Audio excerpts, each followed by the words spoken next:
You're listening to UCW Radio. In your face. What we got here is a failure to communicate. Oh, have I got your attention now? The lack of editor is good. You know what I mean? Money to be made in a place like this. Money never sleeps, pal. You're crazy. Don't run when you lose. Don't whine my head. You know what it takes to sell real estate? It takes brass ball. I'm falling, and I can't get up.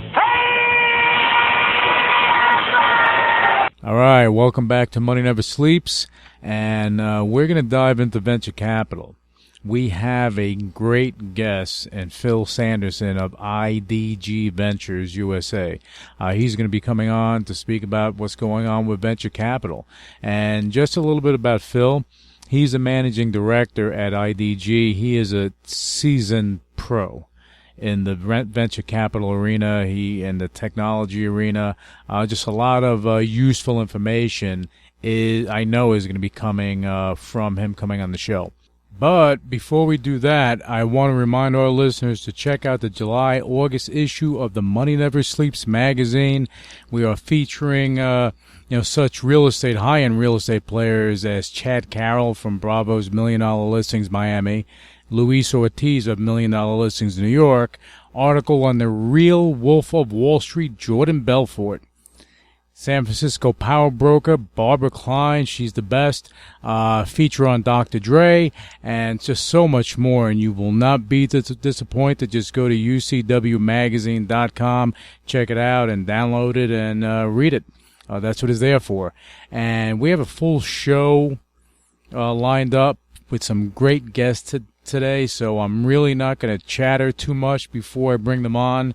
But I will say that if you're a developer, investor, or an end buyer looking for off-market properties anywhere in the world, feel free to reach out to me via ucwmagazine.com, and I'd be more than happy to work with you on that. And without further ado, let's bring on Phil Sanderson. All right, Phil, welcome to Money Never Sleeps. How are you? Doing great. Great. Thank you for coming on, taking time out of your extremely hectic schedule to come on and kind of educate our listeners on what's going on in the venture capital markets. Absolutely. Well, there is a lot happening out here in Silicon Valley, and it's been a busy last few years for sure. Well, I mean, you've been doing this for some time yourself. I have. I've been in the venture capital area for about 18 years.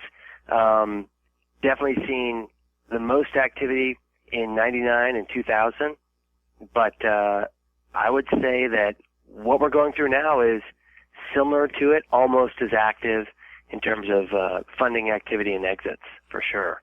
Well, okay, let me ask you something. You know, with tech and social media, you've had a lot of companies that have been funded. From the Twitters, the Facebooks, all the other ones that a lot of people may not know, from the Snapchats and the Doodats and everything else, and the money continues to flow. Is this money just coming from the U.S. or is this like an international thing at this point? Yeah, I would say it's definitely international. It's funny. The venture capital industry is pretty small. There's just over 1,000 venture capitalists in the Bay Area and just under 3,000 in the country. But venture-backed companies contribute to 23% of the GDP of the United States, which is incredible. Most of the money that venture capitalists are investing are from U.S. funds, state pension funds, college endowments, family offices, and it's one of the real drivers of our economy. Yeah, and that's the thing that the point that I wanted to get to, because I think a lot of people have a misconception that money's coming from Pluto, and they're trying to figure out where all this money's coming from. But you have a massive amount of revenue, profit generation with all the investments that venture capital they have made in startup companies. Yeah, I think there's about anywhere from $5 to $10 billion that goes to venture capitalists every year, and the venture capitalists' jobs, our jobs, are to find those companies who we think will be the next Google, Pandora, which we backed when there were just 5 people, companies like that. So, typically we're looking for great teams first and foremost, and then markets that are growing, and then products or services that service those markets.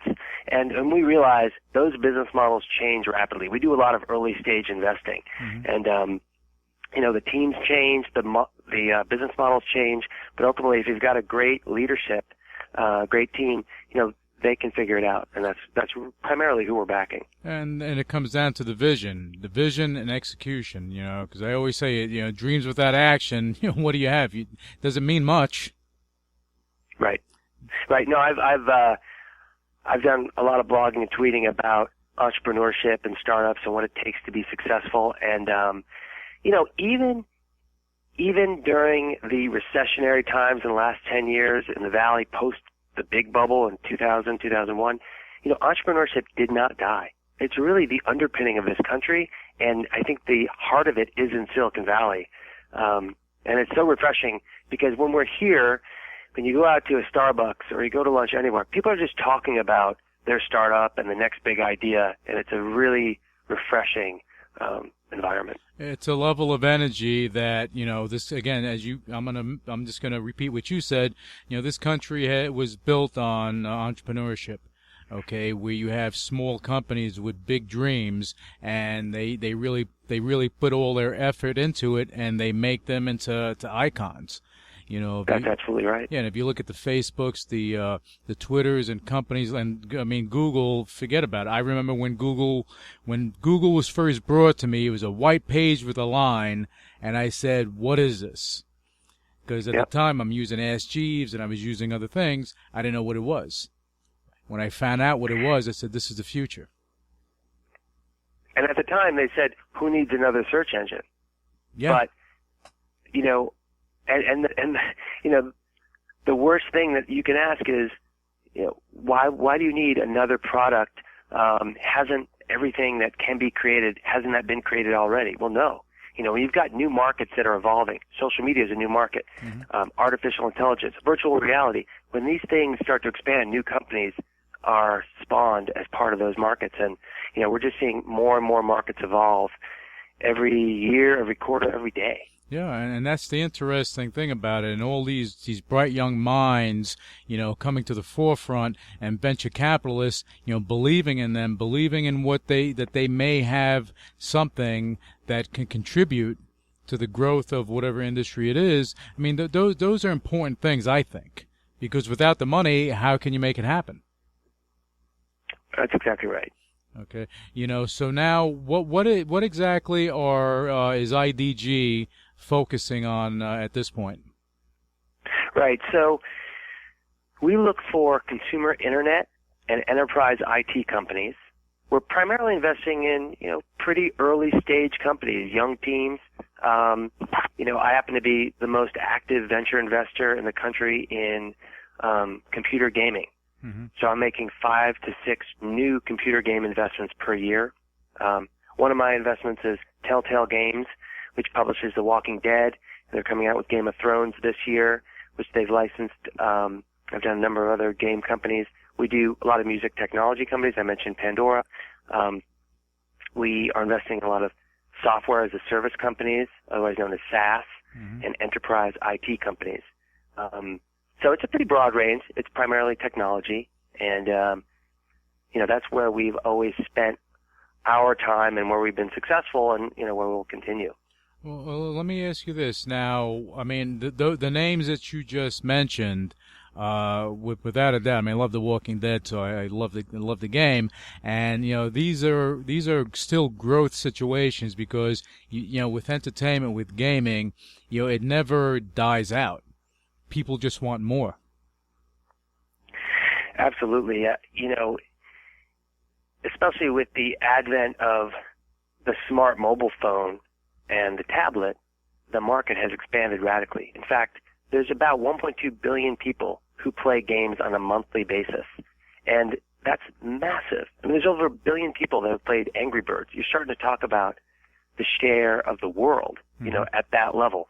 But gaming spans from the casual gamer, somebody who's got a little bit of extra time during the day, wants to play for 5 minutes. It's really easy. Or, somebody who wants to play a hardcore game like League of Legends or Dota 2, and, people are playing upwards of 100 hours a week. It's just hard to fathom, but it happens. And in virtual goods, we've got companies where some of their players pay $10,000 to $20,000 a month for virtual goods. $10,000 to $20,000 a month? Yes. That's insane. It's completely insane. But when you're talking about a global market and you've got tens of millions of users, there's always one or two that will just go, off the reservation. Yeah, I think that they're competitive, to say the least. Absolutely. Everybody is. That's why games are, successful. Yeah, well, that's what it is. People, as you said, people can take 5 minutes out of their day and, kind of escape their own reality and go into another reality. That's right. And I guess that's why virtual reality, that's something that's been around for a while. But, with the advent of Oculus and these other companies, and, with Google and Facebook and all these companies actually investing in this, like Elon Musk said, I'm a little worried about what's going to happen down the road. Yeah. Yeah, who knows where technology will lead us, but we just know there's innovation, there's entrepreneurs, and there's opportunity. And that's what we do, and that's what we look for. Phil, I know that, there are a lot of companies out there that they look to venture capital because they don't know what to do.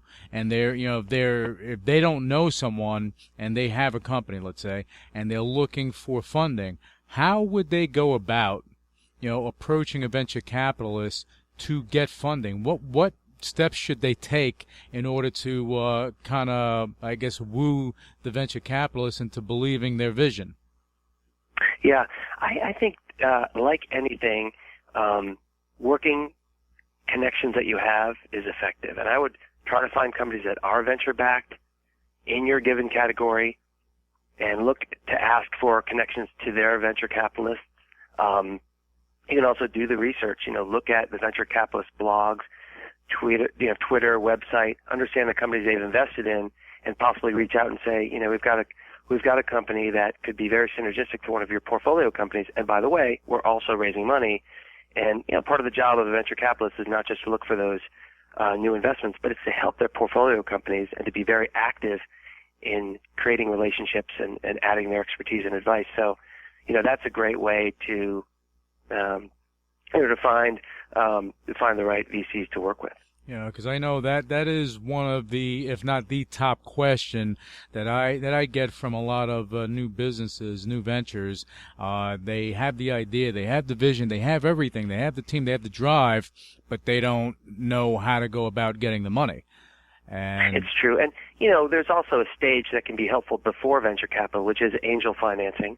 So getting friends and family investments, going for, the angel community, angel list is something that's really evolved very quickly.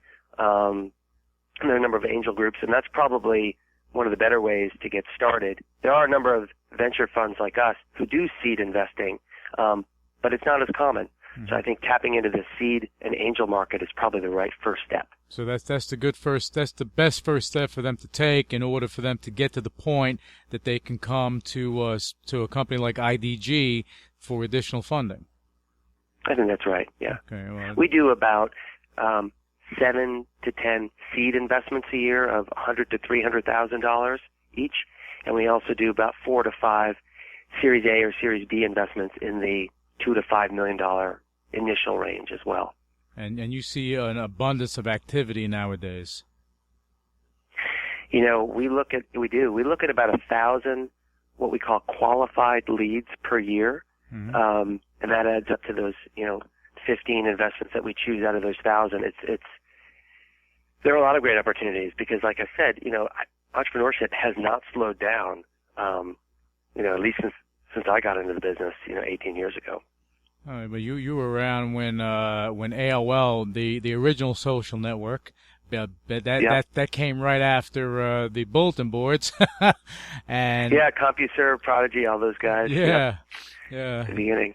Yeah, but as you said, there's always an evolution. Even social media as we know it now, people look at it as if it's a new idea. It's not a new idea. It's something that's been around. It's just that it's been enhanced, and that is right. And the market has moved with it. So there's broadband, there's smartphones. So now we've got a global. I remember we talked about. Internet traffic spiked at 11 a.m. and 4 p.m., which is when people would basically surf at work. But today, you've got a very powerful machine in your hand, a smartphone, and you don't want your work monitoring what you're doing in social networks, how you're looking for a job, how you're doing e-commerce. So now mobile permeates everything. And everybody, a lot of people have broadband. If you look at Google's new initiative, with their drones and so forth, they're providing internet access to 98% of the world's population for about $3 billion. Wow. That opens up a lot of opportunity and a lot of customers. Yeah, because if you connect the world and they're going on your system, on your platform, you're advertising to them whether they like it or not. It's true. It's true. And that's no, I really, you mentioned AOL. I think AOL and Yahoo have really fallen into the trap of, becoming large bureaucratic companies, and good people leaving and sort of dying out over time. I have not seen that yet with Google, Facebook, and Apple. And those companies continue to innovate and really drive the internet economy, which is very exciting. And I think there'll be others like that which evolve over the next 5 years. We'll see another, Google that's created, another Facebook, and that's what we're trying to find. Yeah, and I think you're absolutely correct. Like with Facebook and Google, you still have the original founders in the company. And I think that's a key thing because their vision stays true. With Apple, of course, Steve Jobs is not with us anymore, but Tim Cook, he actually turned things around in an interesting way. Because now he's looking to make deals where Apple wasn't looking to do before. That's right. I think he has carried the torch, and we'll see how long he can do that. It's very hard to replace a visionary like Steve Jobs, almost impossible. But for now, Apple remains, the largest company for a reason, and one of the most innovative for a reason, for sure. There's no doubt about it, Phil. Your insight.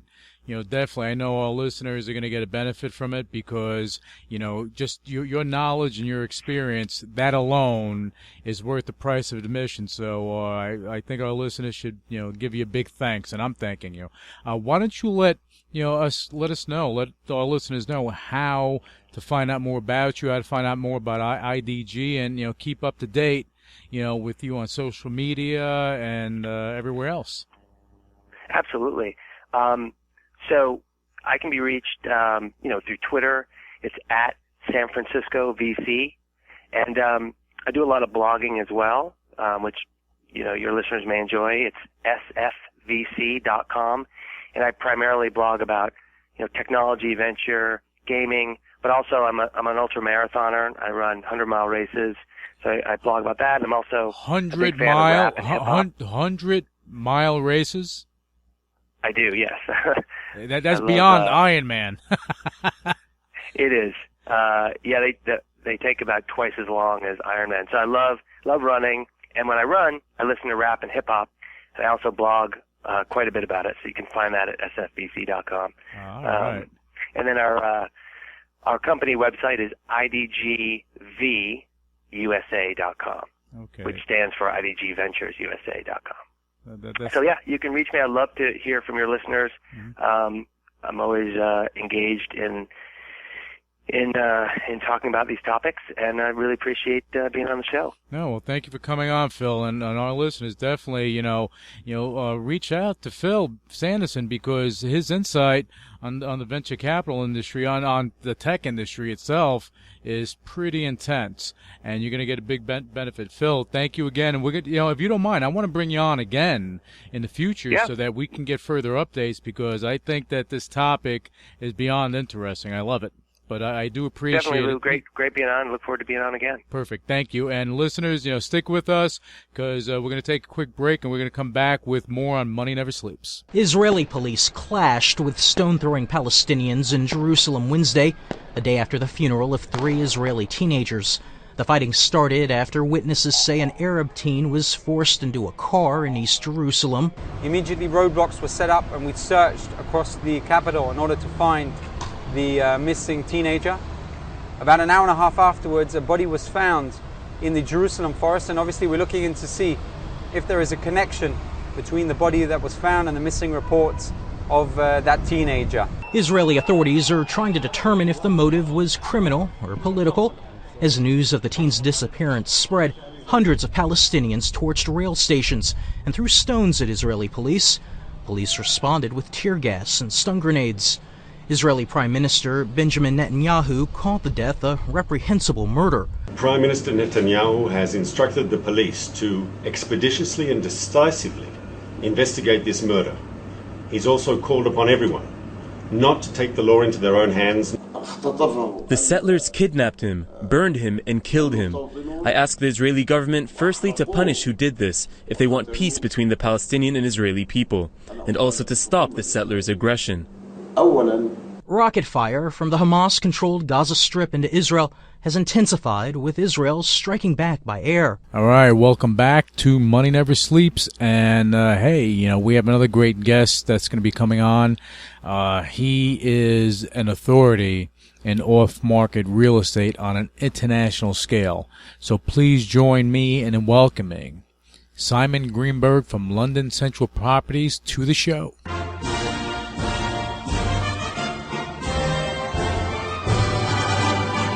All right, Simon, welcome to Money Never Sleeps. How are you? I'm very well, Louis. Thank you very much, and it's good to be here. Well, Simon, it's a definite pleasure to have you on because your insight on the international real estate markets, the high-end real estate markets, is going to come in handy here.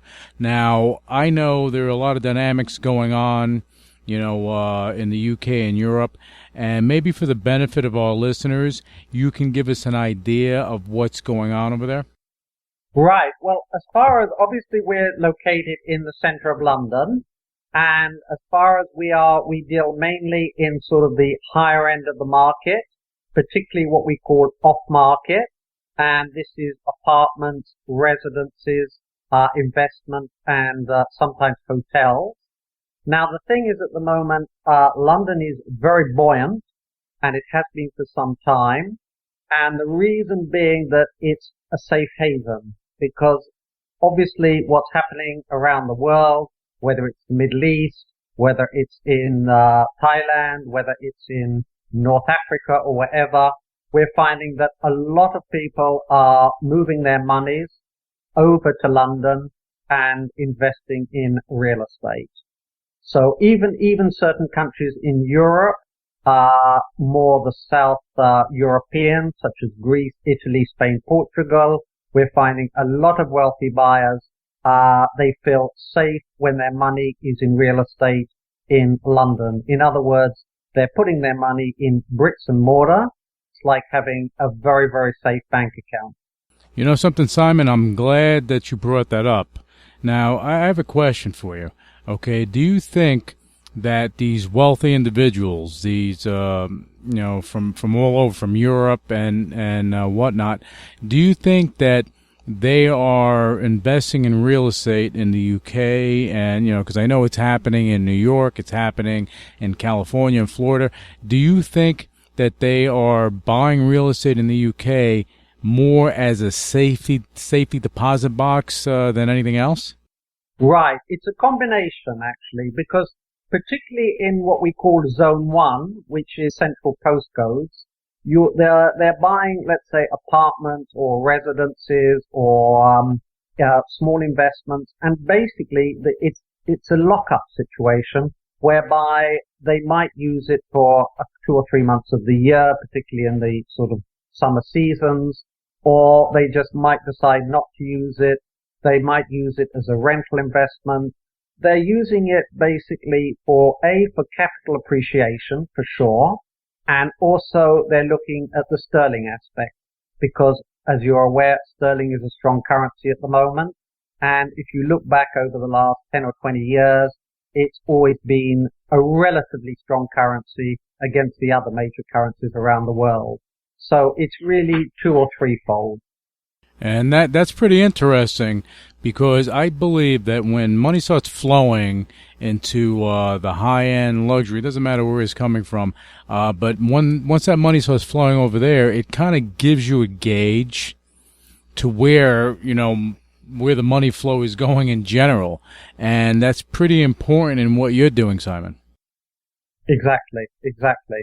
And what do you see these wealthy individuals being attracted to? What type of properties are they actually looking at?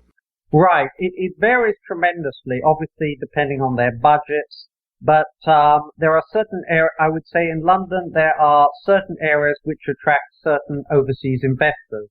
For instance, we've got an area which is just north of Hyde Park, which is an area, it's called the Edgware Road, and around there we find a lot of high net worth Middle Easterns. They like that particular area. They have a lot of restaurants and shops, and it's really, they call it like a little Beirut, and basically they feel very much at home there.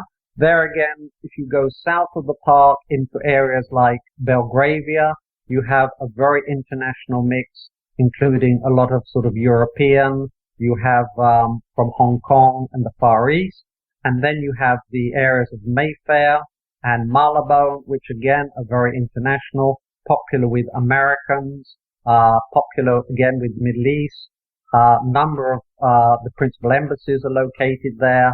So it really, as I say, certain areas tend to attract countries. So if you like, they've built up certain communities within. So London, I think now, is probably the most diverse city in the world in terms of cultures. And obviously New York comes very close. But I think number one is now London, because of, as I say, it's so multicultural. And as I said, we have a cross-section of investors who are looking for, as I say, from single unit up to extremely sort of substantial development. And Simon, just so our listeners know, we're not talking about 200,000-pound residents or anything like that. Oh, no. I mean, unfortunately, we had this discussion many times. Unfortunately, fortunately or unfortunately, it depends which way you look at it, the majority of properties now, I would say 75-80% are being sold outside, overseas, as opposed to the UK market within London. And it's very, very hard. To find, let's say, a studio unit, you would be looking for something you're looking in the region of about 500,000 sterling, which is about $750,000. And then you go ad infinitum. It's very hard to say an approximate figure, because you can get one bedroom apartments, depending on which part of London you're in, for around maybe 5 to 750,000. And then if you go into the prime locations, you can pay around the up to 3 for a one bedroom unit, around the 3 million mark. So this is in sterling I'm quoting. And just for the purpose of clarity, Simon, for our listeners, when you were mentioning the studios, one bedrooms, and things of that nature, that was only a point of reference to kind of show what's happening to the market, rates over there for those type of properties. But typically, you deal with high end, and you're dealing with properties that are 10, 20, 30, 50, $100 million, because at the end of the day, that is what constitutes high end. Oh, absolutely. We've got on our inventory, which is direct to us at the moment, one individual residence, which would be 250 million US dollars, just for one residential house. Yep, and those things do exist out there, people. As I say, there aren't that many, but yeah, they do exist, certainly. Very much so. And if anybody's interested, we're more than willing to sort of discuss it with them. Yeah, definitely. And just for full disclosure, for our listeners, Simon, we have to have full disclosure. Simon, myself, and Peter, we do work together, and just need to disclose that. But as far as, knowledge of the UK and European markets, no doubt about it. Simon and London Central, they are the top tier as far as information goes and as far as dealing with the high-end luxury in those markets. That is much appreciated. Actually, I just wanted to mention that basically we've been talking about London, but yes, I mean we cover in particular all around the globe. We've got inventory in 21 countries, but in particular we do Paris, we do the Côte d'Azur, we'll do in Portugal, Spain, Italy, but Switzerland, Germany, but we're looking at the high end there. We're not looking at the everyday market. As I say, the penthouses, the castles, the palacios, and the sort of 4- and 5-star hotels. And something, I think that's key. When you start seeing the money flowing and there's a rapid movement in luxury real estate, I don't know. I think that's a good indication of what's going on in that particular market. It does. It certainly does.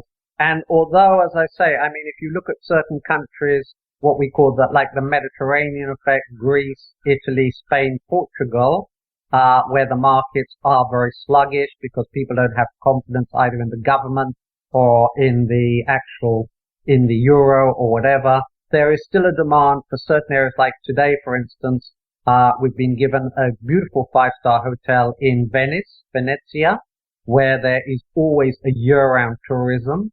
And this is a boutique hotel which is on at 50 million euros. So there is a demand for these type of sort of properties. But in general, I would say Europe is it's not quite London. Paris possibly, but not as buoyant as London. Well, Simon, let me ask you something. Have you seen a change over there? Because I know in the States a lot of Russian money was flowing in to New York, Florida, and other parts. And I was wondering if you have seen that change, from the past, the recent past, to the present. Has there been a big change over there in the UK? Yeah, very, very much so. I mean, predominantly, before it was it was a lot from considerable amount from the Middle East and from the States, from South America, from certain African countries. Now we're finding from Russia, also from other areas like Ukraine, etc. But I would say predominantly Russians, and they have well established, not only on the residential but also on the commercial, the hotels, and they are becoming big players in terms of London, very, very much so. And I would say that they would probably rank just below the Middle East investors in terms of what their funds that they're putting into London. That's definitely interesting. Now, I have a question for you. Another question, actually. What about the Chinese money, the wealth from China? Have you been seeing an influx of Chinese investors coming to the UK? Right. Now that's interesting because we've got a big project that we're dealing with now with Chinese investors. Because recently our mayor, Boris Johnson, was in China, there is a lot of interest from the Chinese. They're already buying here considerably, and they're looking to invest their funds not only in London, in their second city is Manchester, but they like London. A lot of their children are being educated either at private schools or universities, so they're looking to buy residences for their children, and also they're looking at some substantial projects. So Russia and China definitely big players in London. Let me ask you this, Simon, because if anyone has their fingers on the pulse of what's happening in the market in the UK and Europe, it's you and Peter. But I have to ask you this. We've been speaking about individual investors.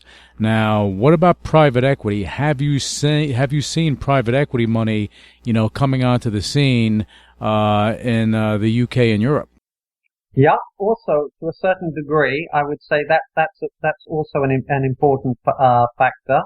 The thing is, I think that the thing is with London basically is at the moment we're finding that the demand is greater than the supply, let's say, of the preferred type of property. So yes, but at the end of the day, I would say the corporates are the principal buyers, if you like. Well, that's definitely not a bad problem to have, when the demand is much higher than the supply.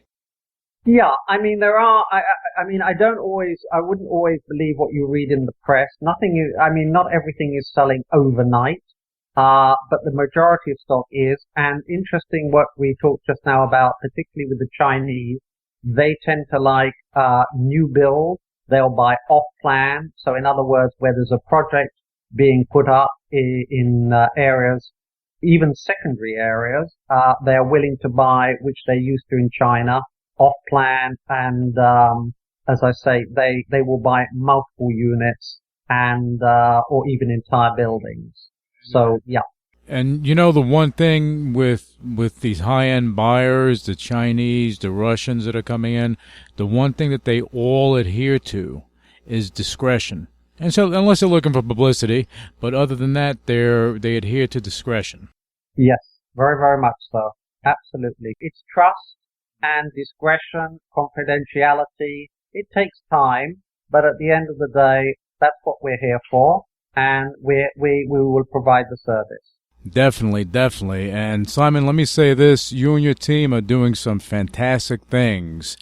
And I have to say, for our listeners out there, if you're in the market to purchase a high-end property anywhere in the world, it's much better to deal with it on an off-market basis as opposed to getting into a bidding war with something that's marketed all over the place. That's one thing you want to kind of try to avoid. All right. And for anyone out there that maybe have high-end property that they are looking to liquidate, definitely, it's better to work with London Central and try to get things done on an off-market basis, because I believe that working on an off-market basis, for these high-end situations, is a better route to take. Well, I concur with that, and I would say that about 3/4 of our sales are based on off-market opportunities. And that's especially true when we're talking about investments, hotels, or larger developments.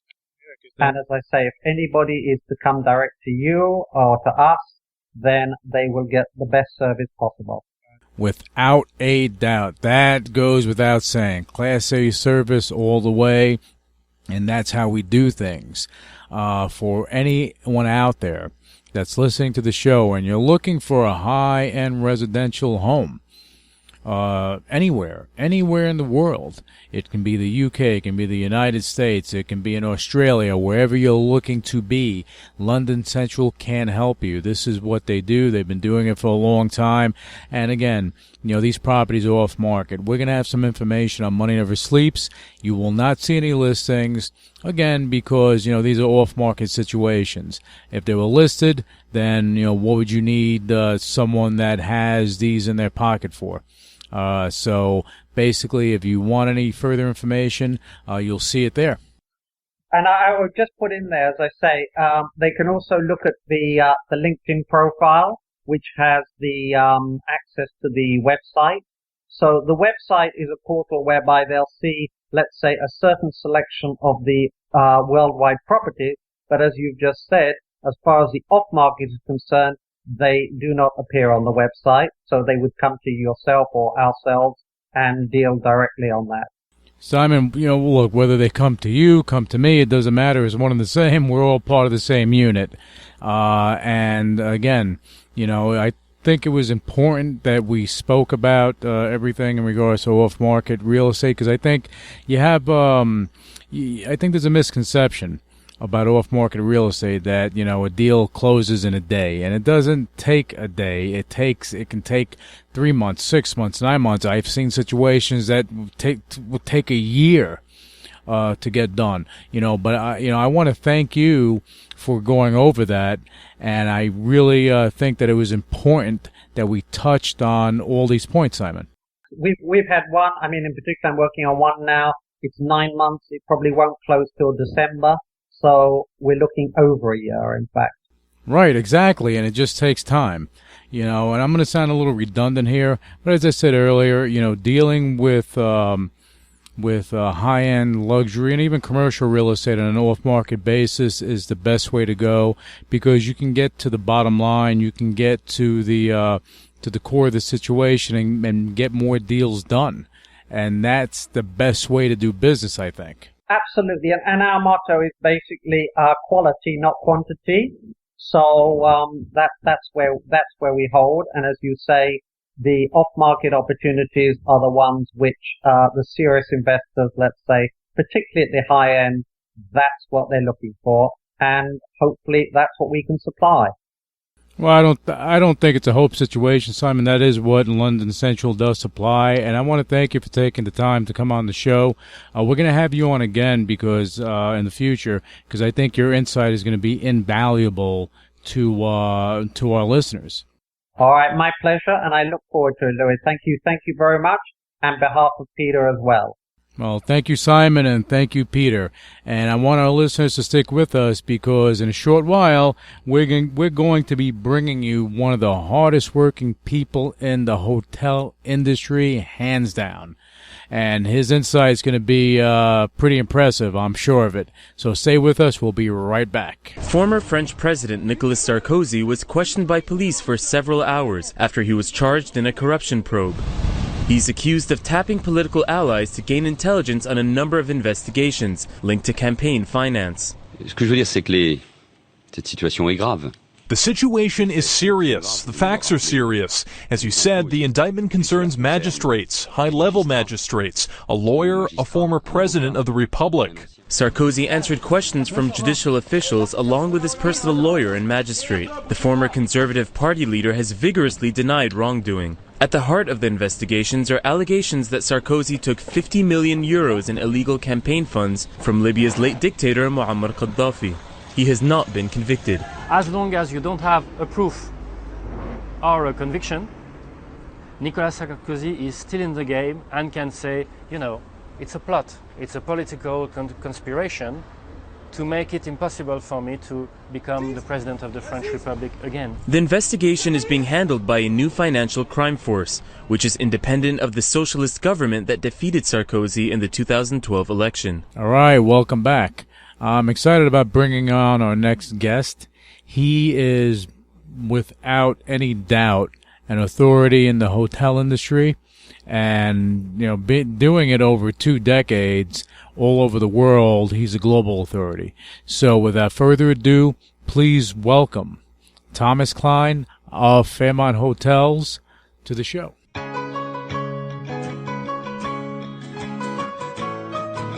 All right, Tom, welcome to Money Never Sleeps. How are you? I'm very good. Thanks, Lou. Nice to catch up. Yeah, definitely. I appreciate you taking time out of your busy schedule to come on the show, because I know you're a madman when it comes to work. Yeah, time is important, and this business never stops. It's 24/7, but it's always good to catch up and talk about the industry. All right, excellent. And to talk about the industry, let's talk about the hospitality industry. The hotel business has changed over the years, and with your background, you've been doing this for a long time, and and not dating you, but you've been doing this a long time, meaning you have your fingers on the pulse of what's happening, not only in San Francisco but on a global basis. So maybe you can give us some input. Yeah, I can, Lou. I'm not sure I like the way you said long time, but it has been quite some years, but that's good. It has been a long time, and yeah, quite frankly, I've been blessed to have worked in the international arena between Africa, Australia, Europe, and so forth and so on the last 15 years here in the U.S. So yeah, I think certainly have a good handle on the industry, and the industry has changed quite a bit, obviously, from what it used to be back in the old days of Cesar Ritz and what have you. Because today, a lot of our hotels are owned by third parties, and we've undertaken the fiduciary responsibility to manage that business for and on behalf of those owners. So not only do we have the pressure to take care of our customers, which are most important, but also provide the returns for owners on their assets that we're empowered to manage. So, it's particularly from a senior management executive level, or I look after multiple hotels here on the West Coast. It's all about taking care of all of your stakeholders. And from my standpoint, I just hope we never get into the commodity trading business and we retain what true hospitality is all about. Well, and that is understanding what the customer wants to meet and exceed his or her expectations when they arrive at your particular property, regardless of whether it's a five-star luxury as Fairmont and Raffles and Swiss Hotel as we go to market with. But, all brands, we all have the same responsibilities to the constituents that come and stay with us. And the customers, demands are changing quite a bit. Today it's with technology. It's all about not more than just providing shelter. It's about technology. It's about that food and beverage experience. It's about efficiency. The core components of cleanliness and all those things, they're almost a given.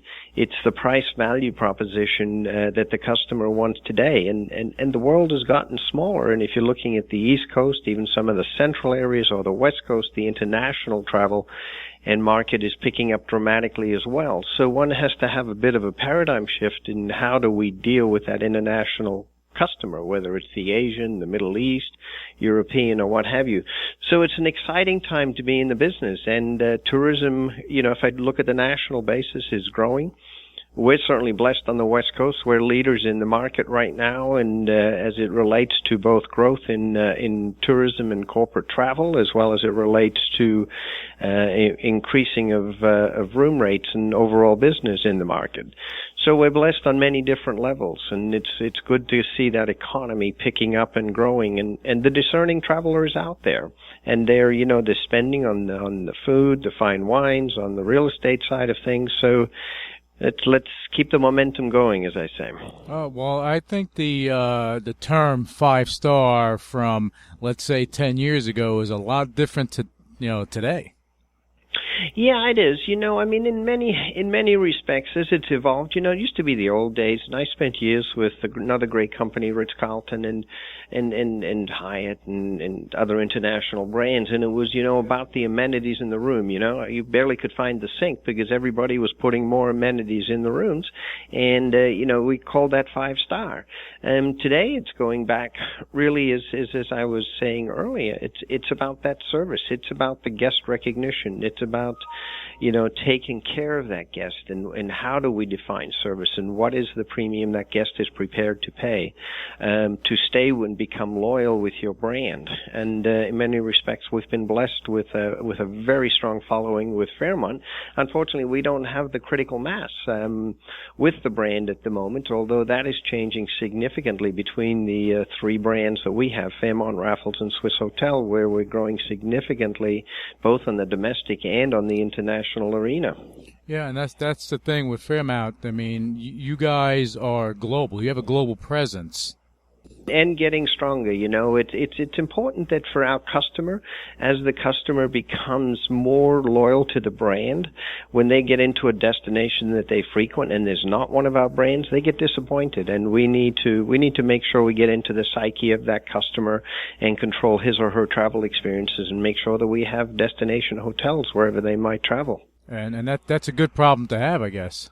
It's a great problem to have, and we're a solid company with committed shareholders, and the growth for us is dynamic at the moment and for the foreseeable future. Yeah, and then the hotel industry has changed, as you mentioned, over the past 10, 20 years, where you had, individual, either families owning them or individuals owning hotels. Right now it's private equities, public companies, and so on and so forth. Now, let me ask you this, because I believe that international travel, tourism, it kind of feeds into where money's flowing and how the economy, as much as the news says one thing, how the economy actually is. So, do you see a lot of tourism? Do you see tourism picking up as it relates to your brands? Yeah, no question. And if I'm looking at the U.S. and specifically, I mean, that Asian market, and, let's drill it down a little bit, the Chinese market, with the relaxation and continued relaxation of visas, I mean, that's just a huge market, not only for the West Coast, naturally we're the gateway to the U.S., but for the U.S. as a whole. If you look at the Latin American market, if you look at the Brazilian market, there's significant affluence, and the airlines are adding lift out of most of these destinations into North America. So with that, we're all benefiting from that increased tourism growth. It's not huge, but it certainly is steady and measurable. You're working off a low base, so from a percentage standpoint, that's a high percentage growth. But these are markets that are going to continue to grow for us. Not only as a brand, but for us as an industry, and we need to make sure we're able to take care of that customer as well. So it is there, and I see it continuing to grow. And it's interesting, and a lot of people may not realize this, but in the hotel industry, it's more of a destination. So when you have a hotel, it draws people. You draw people in, you're creating more business in the area. Absolutely. Look, I sit on the board with San Francisco Travel, for example, here, and chair one of their committees, and we very much promote not only the hotel, but you're bringing tourism dollars to the city, and we've got good representation in Asia Pacific with our global sales force and team. They're driving business to the destination, to your point, Lou. It's driving business not only to the hotel, but to the city and the destination where each of our hotels are. So there are multiple winners when you get out and you're driving that business in, and that's why we join forces a lot with the tourism bodies that work with you in marketing a specific destination. And I think that's important because I always look at someone that was brilliant, Walt Disney. Sure. Okay. Sure. Everything is a one-stop shop, and once you're there, you have the hotel, you have this, you're shopping, and that's why the company's so profitable, I think. No, exactly. I was just in Beijing and Shanghai a little over less than a year ago, and the interest in the Americas as a whole was just phenomenal. And as I've mentioned China a couple times. That's just a huge market. But there are plenty of other markets out there on the international landscape that are going to feed and pick into the North American tourism sector. Where do you think the growth is happening as far as tourism right now? From a geographical standpoint, there's no question Latin America will continue to be strong, with the World Cup and everything that got exposure out of, Brazil and some of the Latin American travelers. They're certainly coming north. We see Europe continues to be strong for us, specifically UK, Germany, Australia. I'm referring now to the West Coast, is still a strong market just by virtue of the flight traffic that you get in out of Australia. So there's those would be the key top markets that feed into the Americas. It's good. You're seeing the Russian business pick up, although that's slower pace at the moment. But it's a good balance of the international marketplace. Yeah, and it's really, really interesting. I know that that you don't deal on this end, but do you think that the smaller hospitality, the motels, the hotels, do you think that they're finding a boost with, because of course when people travel, let's say they go to one of your hotels, you may be fully booked. Does that trickle over to what's going on around there? Yeah, it does. Look, it's a big market. When you've got, and there's some terrific operators out there at the limited service marketplace, and that market is just large. It's all price value proposition. Whether you're traveling with families or what have you, and they also cover the geographical locations where we may not have that presence by virtue of the brand and the larger assets. And certainly the boutique market continues to do well. If you look in some of your major gateway cities, you've got the the boutique brands that are also coming up, and it's smaller, it's intimate, it's that personal touch, that they also offer, which the consumer out there is certainly looking for, and that market is there.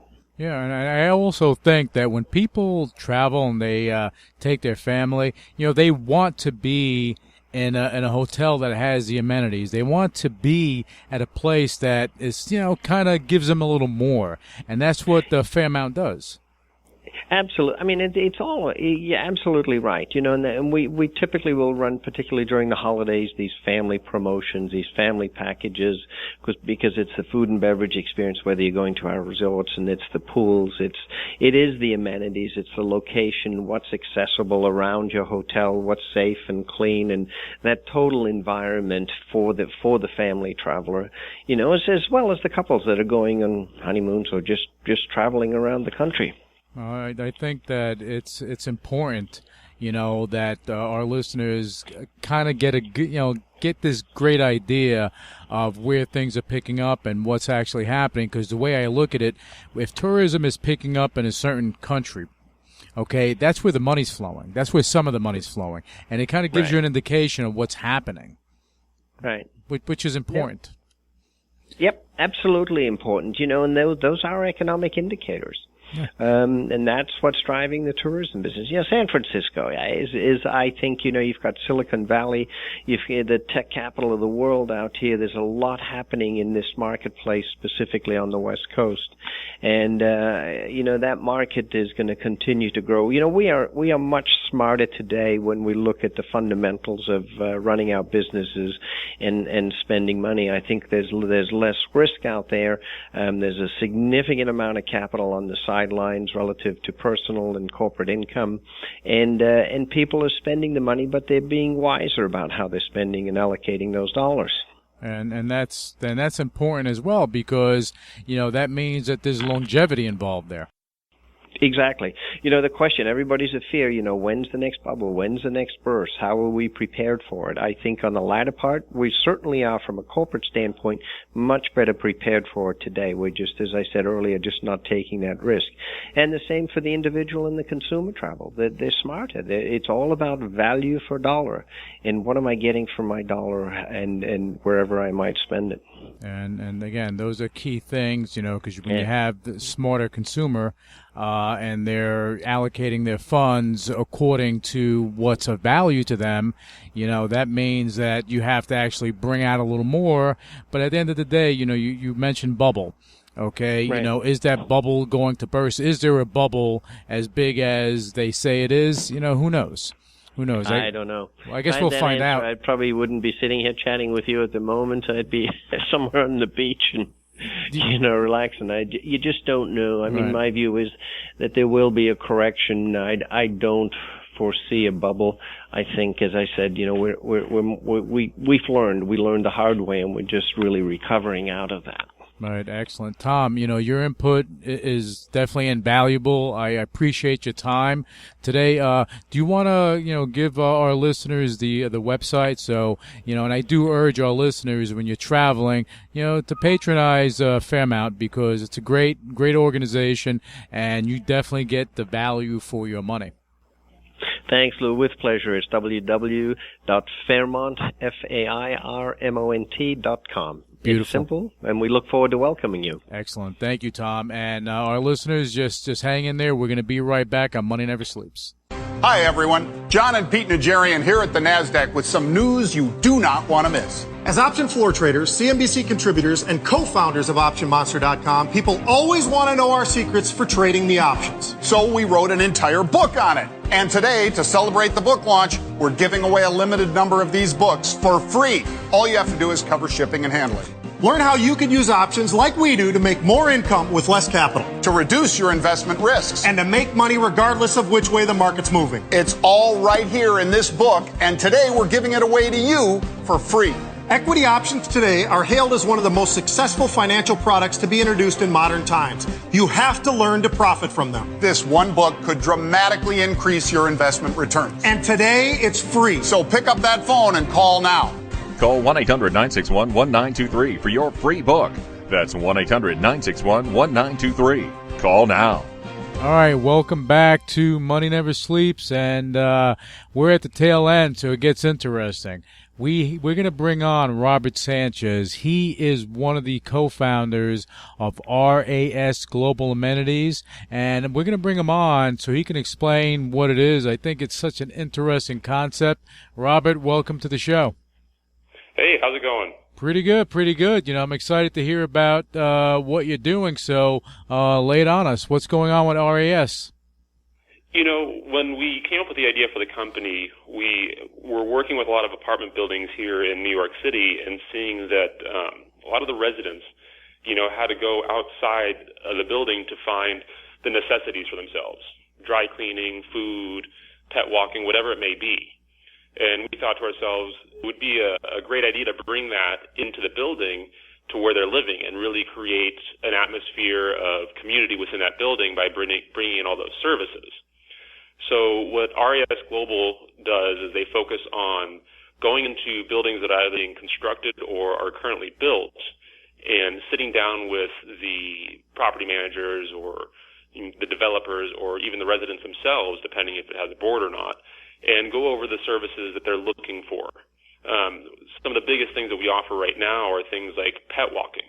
You know, in New York City, it's one of the biggest things. People may not have a car, but they have a pet, and they're willing to spend the money on it. You know, it becomes part of a family. Along with that, we do the dry cleaning within the building, so it's on-site dry cleaning. People get it within the same day. So the whole concept is to bring a luxury service to any kind of apartment building or resident living.